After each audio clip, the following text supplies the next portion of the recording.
மச்சான் திரைப்படம் வந்து ஒரு நட்பை பேஸ் பண்ண ஒரு கதை. இது ரொம்ப ஒரு சென்சிட்டிவான நட்பு. ஆல்மோஸ்ட் என் லைஃப்பில் வந்து நடந்த ஒரு இன்சிடெண்ட்டோட பேஸ் தான் அது. இது வந்து ஒவ்வொருத்தருக்கும் ஒரு பேட்டர்ன் இருக்கும். இந்த கதை வந்து பாலா சார்ட்ட கிடச்சிருந்தா அவர் எடுக்கிற விதம் ஒரு மாதிரி இருக்கும். சேரன் சார்ட்ட கிடச்சிருந்தா எடுக்கிற விதம் ஒரு மாதிரி இருக்கும்.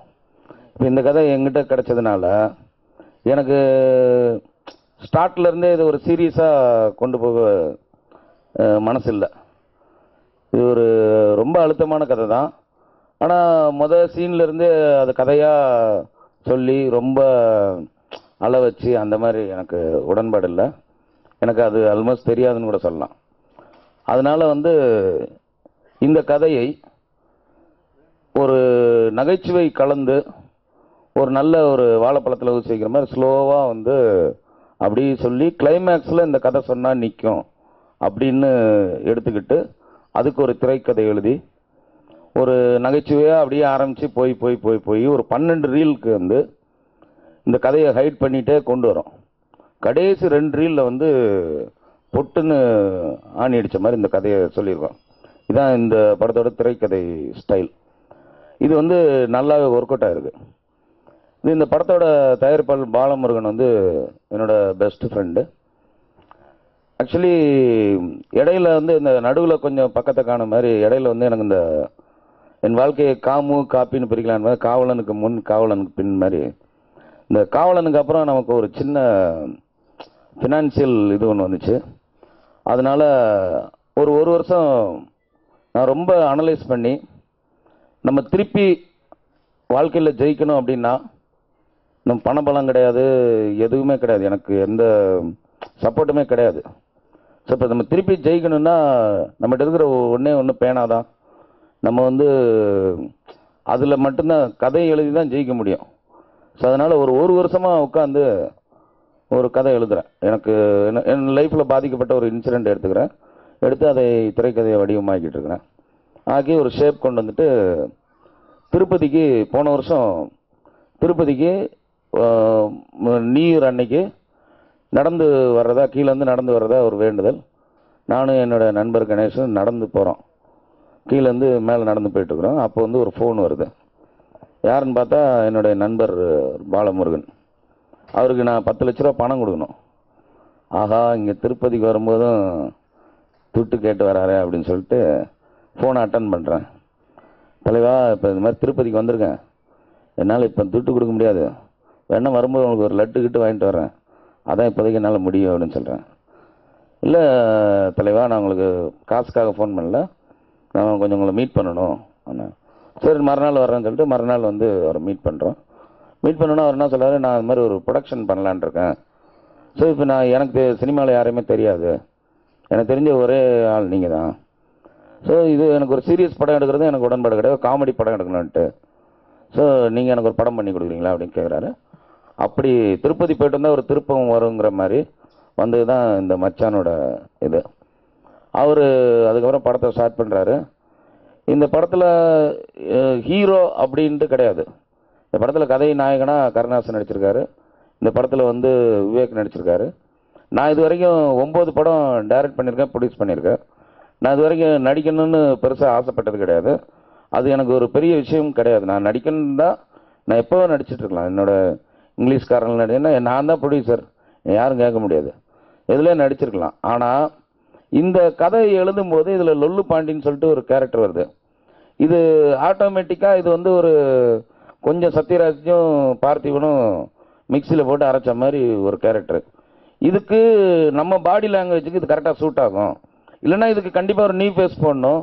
அந்த நியூ ஃபேஸ் பண்ணுறத கூட ஒரு டேரக்டரே நடிச்சிருக்காருன்னா இது வந்து அக்செப்டபுளாக இருக்கும். நம்ம பெருசாக நடிக்க தெரியாது, அவர் டேரக்டர் நடிச்சிருக்காரு அப்படின்றப்ப கொஞ்சம் எப்போவுமே ஒரு எக்ஸ்கியூஸ் இருக்குது. அவர் பாவம்பா, அவர் கதையும் எழுதி டைரக்ட் பண்ணி அவர் நடிக்கவும் செய்யணும் அப்படின்னு சில மன்னிப்புகள் இருக்குது. அந்த ஒரு தைரியத்தில் வந்து இது தைரியமாக ஒரு 2 நாள் ஃபஸ்ட்டு ஷூட் பண்ணுவோம், இந்த 2 நாள் செலவு வேணால் நான் ஏற்றுக்கிறேன், அதில் வந்து ஏதாவது தப்பு இருந்துச்சுன்னா வேறு யாராவது ட்ரை பண்ணுவோன்ட்டு தைரியமாக பாண்டிச்சேரியில் எடுக்கிறோம். அந்த 2 நாள்லேயே அன்பிலீவபிள், எல்லாருமே பயங்கர அப்ரிஷியேட் பண்ணுறாங்க. ரொம்ப நல்லா இருக்குன்னு சில பேர் நான் டேரக்டர்ன்றனால சொல்லலாம், பட் என்னுடைய உண்மையான ஃப்ரெண்ட்ஸு வெல்விஷர்ஸ் கூட உண்மையிலே நல்லா இருக்கு மச்சான், நீ பண்ணு, நீ ரொம்ப கூச்சம் இது இல்லாமல் ரொம்ப ஃப்ரெஷ்ஷாக பண்ணுற அப்படின்னு சொல்லி அப்ரிஷியேட் பண்ணேன்னா அப்படி பண்ணணுங்க. இதுதான் இந்த லொல்லு பாண்டின்ற கேரக்டர் நான் பண்ணியிருக்கேன். இந்த படத்தில் ஒரு மேஜர் ரோல் அப்படியே சின்னதாக இருந்தால் அப்படியே நல்லா டெவலப் ஆகி நல்லாவே வந்துடுச்சு அந்த படம். இந்த படம் பார்த்த ஃபைனான்சியரும் ப்ரொடியூசரும் அவங்க முதல்ல பயந்தது என்னுடைய நடிப்பு தான்.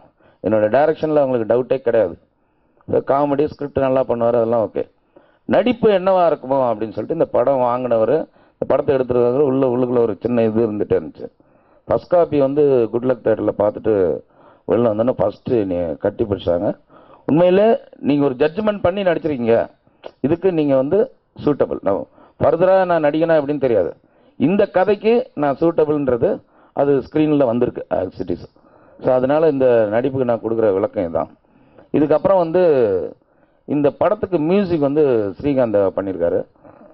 இது வரைக்கும் என்னோடய ப்ரீவியஸ் படங்களில் இல்லாத அளவுக்கு இசை வந்து இந்த படத்தில் பெருசாக பேசப்படும். 4 பாடல்கள், 4 பாடல்களில் மச்சான் மச்சான் மச்சான்னு ஒரு சாங்கு. அந்த பர்டிகுலராக அந்த பாட்டை பற்றி பேசுகிறேன்னா அதில் வந்து 18 நடிகர்கள் இது வரைக்கும் வந்து இந்தியன் சினிமாவில் 72 இயர்ஸ் ஓம் சாந்தி ஓம்னு ஒரு படம், அதில் வந்து ஷாருக் கான் படம், 9 முன்னணி நடிகர்கள் ஒரே பாடலுக்கு காட்சியளிப்பாங்க. அது பயங்கர பேசப்பட்டுச்சு. ஆனால் இதில் 18 நடிகர்கள் என்னுடைய நட்புக்காக, என்னுடைய அன்புக்காக, சக்தி திருப்பி அவனுக்கு ஒரு ரியல் லைஃப் அப்படின்ற ஒரு வார்த்தைக்காக அவங்க எல்லாருமே இந்த மச்சான் மச்சான் பாட்டுக்கு 2 வரி அவங்கவுங்க வந்து எனக்கு பாடி கொடுத்தாங்க. அதுக்கு அவங்களுக்கு சாகுற வரைக்கும் நான் நன்றி கடன் பட்டிருக்கேன். அவங்களாம் பெரிய ஹீரோஸ், லைக் விமல், இப்போ இருக்கிற விஜய் சேதுபதி, பவர் ஸ்டார் சீனிவாசன், நிறைய எல்லாருமே ஸ்டார்ஸ், எஸ்ஜே சூர்யா, எல்லாருமே எனக்கு வந்து நான் கேட்டவன வித்தார்த், நிறைய பரத், நிறைய பேர் நட்புக்காக எனக்காக பண்ணி கொடுத்தாங்க. அந்த பேர் லிஸ்ட்டு நான் கொடுத்துட்றேன். ஸோ அவங்களுக்குலாம் இந்த நேரத்தில் நன்றி கடன் பட்டிருக்கேன். அதுக்கப்புறம் என்னாச்சு ஏதாச்சுன்னு ஒரு சாங்கு. இந்த சாங் வந்து ஒரு ஸ்ரீகாந்த் என்ன பண்ணுறாருன்னா, ஒரு சிம்புவோட தம்பி பாடினா எப்படி இருக்குமா படத்தில் அந்த மாதிரி போட்டார். ஆனால் எனக்கு கருணாஸ், நான் எப்படி எடுக்கிறதுன்னு தெரில. இந்த பாட்டை வந்து ரொம்ப வந்து ஒரு சிம்பு, ஒரு கார்த்திகோட பையன் கௌதம், இந்த மாதிரி பண்ண வேண்டிய ஒரு செம்ம யூத் சாங் போட்டார். பாட்டு சூப்பராக இருக்குது. கருணாஸ் வந்து பேண்ட்டுக்குள்ளே கை விட்டு அப்படியே அது பாடினா வந்து கொஞ்சம் நல்லா இருக்காது. அதனால் என்ன பண்ணேன்னா, கருணாஸ்கிட்ட கேட்டுட்டு விவேக் சாரையும் அதுக்குள்ளே போட்டு அந்த பாட்டை நல்லா கொஞ்சம் ஹியூமர் மிக்ஸ் பண்ணி அது ரொம்ப பிரமாதம் வந்திருக்கு. அந்த சாங் வந்து ரொம்ப மெலோடி சாங், சூப்பர் சாங். அதுக்கப்புறம் ஒரு பொண்டாட்டின்ட்டு ஒரு குத்து பாட்டு, அது மாஸ் சாங்கு. அதுக்கப்புறம் வந்து நண்பா என்ன மறந்துட்டேன்னு ஒரு சாங். அந்த பாட்டு நான் எழுதியிருக்கேன். இந்த படத்தில் 3 பாடல்கள் நான் எழுதியிருக்கேன். ஒரு பாட்டு வந்து அறிவுமதி அண்ணன் எழுதியிருக்காரு. அந்த நண்பா என்ன மறந்துட்டேங்கிற பாட்டு வந்து ரொம்ப நாளைக்கு அப்புறம் ஃப்ரெண்டை மீட் பண்ணால் என்ன நண்பா மறந்துட்டேன் அப்படின்னு கேட்பான்ல, அதனால் அதே பல்லவி ஆகணும். அது கூட நான் எழுதுறதா இல்லை, ஃபஸ்ட்டு பல்லவி எழுதுனா ஸ்ரீகாந்த் வந்து ஃபுல்லாகவே நீங்கள் எழுதுங்க அப்படின்னு சொல்லிட்டு அதுக்கப்புறம் நான் சரணம் அப்படியே எழுதி அது வந்து பாட்டாக எழுதலை. என் லைஃப்பில் நான் வாழ்ந்த வாழ்க்கை தான் அதில் அப்படி அதை எழுதியிருக்கேன். அந்த நடராஜா தேட்டரில் கடையாக கடந்தோண்டா இல்லை சாத்தூர் எனக்கு சொந்த ஊர், அங்கே நான் வாழ்ந்த வாழ்க்கையை தான் அதை அப்படியே பாட்டாக எழுதி. அதனால் அது பாட்டு மாதிரி இருக்காது, அது ஒரு ஃபீலாக தான் இருக்கும். அது இந்த படத்தில் ஒரு பெரிய ஹைலைட்டாக இருக்கும். அது வந்து காலேஜ் பசங்களோட ஒரு ரிங் டோனாக இருக்கும். ஃபேர்வெல் பார்ட்டியில் கண்டிப்பாக அந்த பாட்டை பாடுவாங்க, அந்தளவுக்கு பிரமாதம் வந்திருக்கு. அப்புறம் கருணாஸ் என்னுடைய நண்பர், அவர் இந்த படத்தில் வந்து அவர் நானும் வந்து ஷூட்டிங்கில் வந்து இது வரைக்கும் எனக்கு தெரிஞ்சு என்ன மச்சான் என்ன ஓகேயா அப்படின்னு அவர் கேட்குறது, என்ன மாமு ஓகே அப்படின்னு சொல்கிறது, இந்த மாதிரி டைரக்டரு நடிகருக்கான ரிலேஷன்ஷிப் இருக்காது, ஒரு நல்ல ஃப்ரெண்ட்ஸ்க்கான இதுதான் இருக்கும். அதே மாதிரி விவேக் சாரை பற்றி சொல்லி ஆகணும். அனிமல் அரசு அப்படின்னு ஒரு கேரக்டரு, ஷூட்டிங்க்கு நாயை வாடகைக்கு விடுற ஒரு கேரக்டரு. இது வரைக்கும் எந்த சினிமாலையும் இந்த ஒரு கேரக்டர் படைக்கப்படல. அவரோட அதை வந்து ஒரு லவ் பண்ணுறதுக்கு கருணாஸ்க்காக அந்த நாயை அனுப்பி ஹீரோயின் ஒரு நாய் வச்சுருக்கோம். இந்த நாயை அந்த நாயை லவ் பண்ணால் அவன் என்னை லவ் பண்ணிடுவான்னு சொல்லிட்டு அனுப்புனா அந்த நாய் 2 லவ் பண்ணி அது செக்ஸ் பண்ணி ப்ரெக்னென்ட் ஆகி கோர்ட்டுக்கு போய் பெரிய இஷ்யூ ஆகிடும். அந்த மேட்டர் நல்ல ஒரு 1/2 அன் ஹவர் நல்ல ஹெவியாக ஹிலேரியஸாக ஒர்க் அவுட் ஆகிருக்கு. விவேக் சார் செகண்ட் ஹாஃபில் வந்து இந்த சினிமாவில் கொஞ்சம் கொஞ்சமாக தோற்று அப்படியே வந்து ஒரு பிச்சைக்காரனாக ஆகிடுவார், பிச்சை எடுக்கிற நிலைமைக்கு வந்துடுவார். கரண்ட்டு சினிமாவில் நிறையா விஷயங்களை அதில் பதிவு பண்ணியிருக்கோம். நிறைய சட்டையர், ஒரு பசி படத்தில் வந்து சூரியராஜன் பிச்சைக்காரனை கலப்புனதுக்கு அப்புறம் லாங் கேப் விவேக் சார் இந்த படம் வந்து அவருக்கு ஒரு சின்ன லேண்ட்மார்க்காக இருக்கும். அவர் நிறையா சாதிச்சிருக்காரு, பட் இந்த படம் வந்து அவருக்கு ஒரு லேண்ட்மார்க்காக இருக்கும்.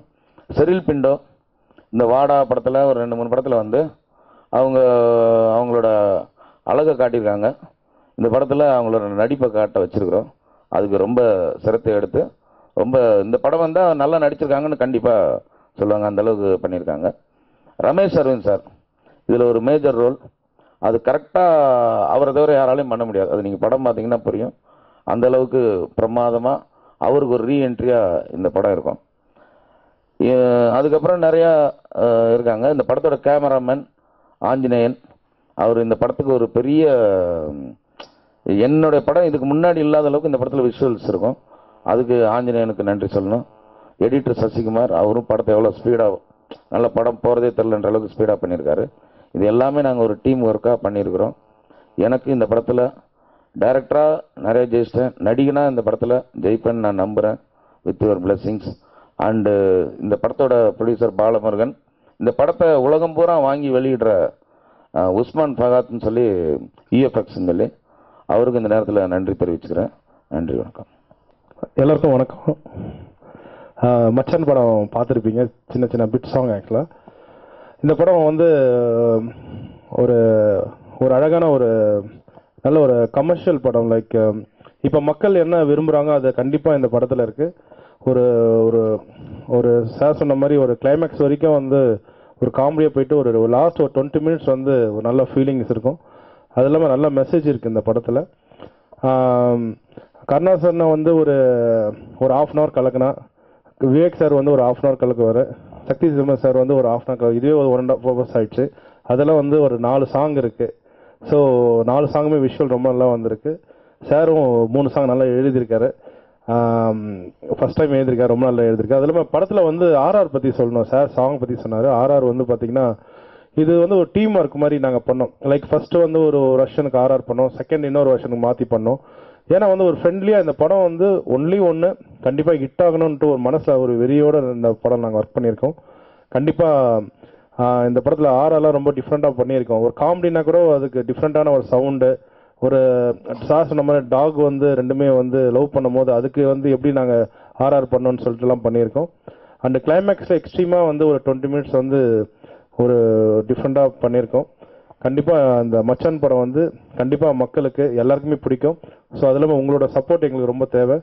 ஸோ இந்த படத்தோட ப்ரொடியூசருக்கும் மிகப்பெரிய நன்றி, டெக்னீஷியனுக்கும் மிகப்பெரிய நன்றி. Thank you so much. இந்த மச்சான் திரைப்படம் ஒரு முழுக்க நகைச்சுவை படம், ஒரு நட்பை பேஸ் பண்ண ஒரு காமெடி ஃபிலிம். இந்த படத்தில் வந்து நான் வந்து ஒரு லீடிங் ரோல் நடிச்சிருக்கிறேன், கருணாஸ் நடிச்சிருக்கிறாரு, அண்டு விவேக் சார் நடிச்சிருக்காரு, செரில் பிண்டோ நடிச்சிருக்காங்க, ரமேஷ் அரவிந்த் நடிச்சிருக்காரு, மயில்சாமி நடிச்சிருக்காரு. எல்லாருமே அவங்கவுங்க கேரக்டர் வந்து பிரமாதமாக நடிச்சிருக்கிறோம். இந்த படத்தில் வந்து 4 சாங்ஸ் ஸ்ரீகாந்தாவோட மியூசிக்கில் அமேசிங்காக இருக்குது, சான்ஸே கிடையாது அந்தளவுக்கு. இதில் வந்து மச்சான் மச்சான் மச்சான்னு ஒரு பாட்டு ஃபஸ்ட்டு சாங்கு. அந்த ஒரு பாட்டுக்கு மட்டும் 18 நடிகர்கள், முன்னணி நடிகர்கள் நடிச்சிருக்காங்க. அந்த பாட்டு படத்தில் வந்து ஹைலைட்டாக இருக்கும். அதே மாதிரி நண்பா என்ன மறந்துட்டே அப்படின்னு ஒரு சாங்கு, எல்லா ஃப்ரெண்ட்ஸுக்கும் அந்த பாட்டு ரொம்ப பிடிக்கும். பாடல்கள் இந்த படத்தில் ஹைலைட்டாக இருக்கும். இந்த படத்தில் ஃபோட்டோகிராஃபி ஆஞ்சநேயல் பண்ணியிருக்காரு, ரொம்ப பிரமாதமாக பண்ணியிருக்காரு. எடிட்டர் சசிகுமார், இந்த படத்தோட ப்ரொடியூசர் பாலமுருகன், இஎஃப்எக்ஸ் நிறுவனம் இதை வாங்கி ரிலீஸ் பண்ணுது. ஸோ இவங்க எல்லாருக்கும் இந்த நேரத்தில் என்னோட நன்றி தெரிவிச்சுக்கிறேன். பிகின் வுட்ஸ் நேரில் வணக்கம். நான் தான் ஸ்ரீகாந்த் பேசுகிறேன். இன்றைக்கி மச்சான் ப்ரெஸ் மீட் நல்லபடியாக நடந்தது. அது மே கடைசியில் இந்த படம் ரிலீஸ் ஆகுது. ஸோ உங்கள் சப்போர்ட் எல்லாம் வேணும். இந்த மக்கள் எதிர்பார்க்குற எல்லா விஷயமும் இந்த படத்தில் இருக்குது. ஸோ கண்டிப்பாக உங்கள் ஆதரவு. நம்ம ஃபேவரட் டைரக்டர் சக்தி சிதம்பரம் வந்து இந்த படம் டைரக்ட் பண்ணியிருக்காரு, நடிச்சிருக்காரு, 3 பாடல் எழுதியிருக்காரு. அண்ட் கருணாசனை வந்து கதை நாயகா பண்ணியிருக்காரு. ஃபுல் படம் விவேக் சார் வர்றாரு. ஸோ நீங்கள் எதிர்பார்த்து எல்லாமே இருக்கும். இந்த மச்சான் படம் பெரிய வெற்றி பெற வாழ்த்துக்கள். நன்றி, வணக்கம்.